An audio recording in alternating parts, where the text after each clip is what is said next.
Merci de nous passer la parole. Il était important, après la séance que nous venons d'avoir à l'Assemblée nationale, suite au vote de la loi portant modification de la loi 2001 sur la CEI, il était extrêmement important que nous venions rendre compte au président de notre parti, le président Aimé-Henri Konan Bédié, qui nous a mandatés à l'Assemblée nationale pour porter les couleurs du PDCRDA à la tête d'un groupe parlementaire. Donc je suis ici avec une délégation des députés qui ont aussi participé à ce vote.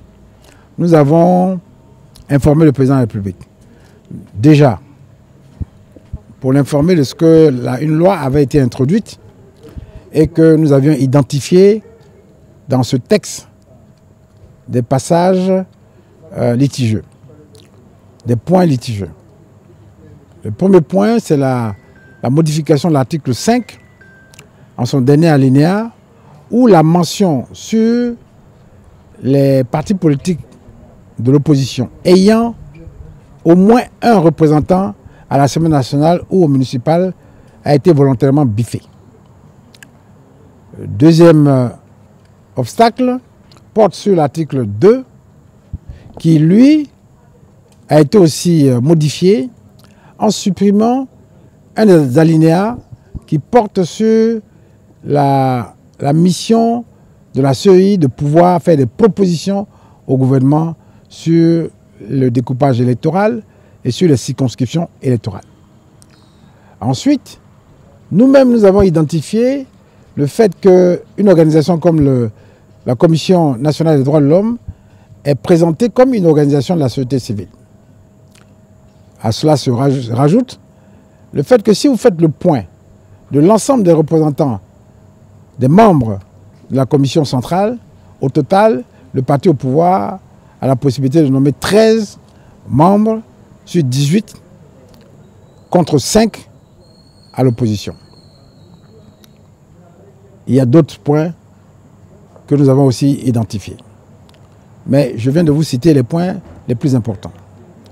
Ce que nous avons dit au président, c'est que l'ensemble de ces modifications qui ont été faites, elles sont porteuses de gêne, d'une certaine malice de manipuler la participation, l'équilibre des participants à l'intérieur de la CEI.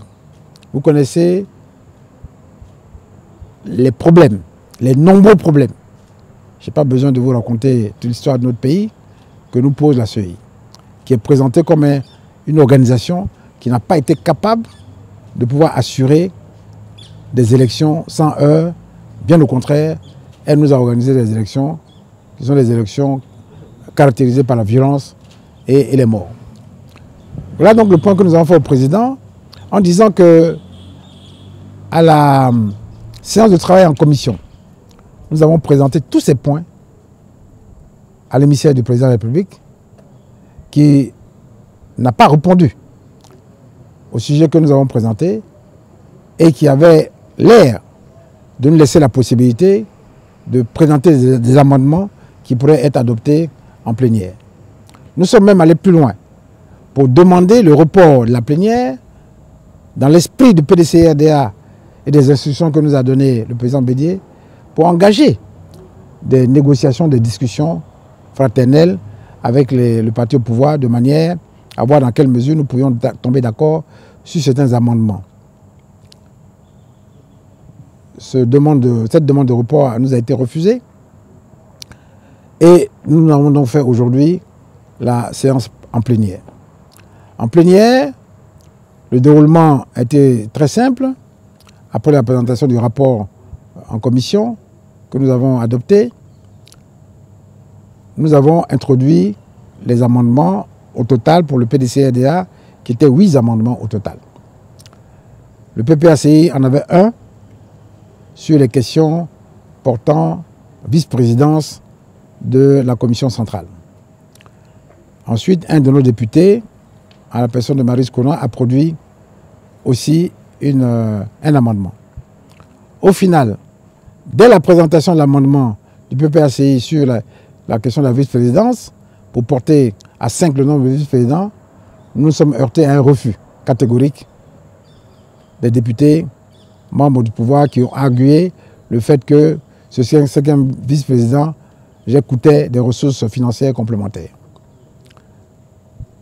Dès que le député Marius Conan a introduit son amendement sur la question du nombre, de la représentation des partis de l'opposition, en introduisant dans l'alinéa de l'article 5, cette mention qui était déjà écrite dans l'article 5 en 2001, le fait qu'il y ait au moins, pour la représentation des partis politiques de l'opposition, au moins que le parti ait au moins un élu à l'Assemblée nationale, au Sénat ou élu à la mairie ou au régional.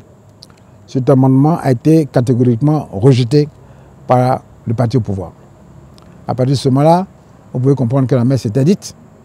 Et en prenant la parole pour parler des autres amendements, j'ai plutôt présenté le retrait de l'ensemble de nos amendements en présentant clairement à l'ensemble de l'Assemblée nationale que la réaction de nos collègues du parti au pouvoir était un recul démocratique pour le pays.